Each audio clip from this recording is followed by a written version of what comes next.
दोन्ही नेत्यांनी द्विपक्षीय संबंधांचा आढावा घेतला आणि ग्लोबल साऊथ देशांचं जागतिक पातळीवर प्रतिनिधित्व करण्यासाठी एकत्र काम करण्याबाबत सहमती दर्शवली. देशाचे विद्यमान सरन्यायाधीश न्यायमूर्ती भूषण गवई आज सेवानिवृत्त झाले. न्यायमूर्ती सूर्यकांत उद्या देशाचे 53वे सरन्यायाधीश म्हणून शपथ घेतील.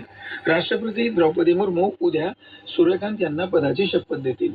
न्यायमूर्ती सूर्यकांत पुढचे 15 महिने देशाचे सरन्यायाधीश म्हणून काम पाहतील आणि वयाची 65 वर्ष पूर्ण झाल्यावर 9 फेब्रुवारी 2027ला ते निवृत्त होतील. सर्वोच्च न्यायालयाचे न्यायाधीश म्हणून कलम 370 रद्द करणं तसंच अभिव्यक्ती स्वातंत्र्य आणि नागरिकत्व हक्कांवरील प्रकरण, बिहारमधील मतदार यादीचे विशेष सखोल पुनरीक्षणासंदर्भातील प्रकरणाच्या सुनावणीत त्यांचा सहभाग होता. सर्वोच्च न्यायालय बार असोसिएशनसह सर्व बार असोसिएशनमधील महिलांना 1/3 आरक्षण देण्यातही त्यांनी योगदान दिलं होतं.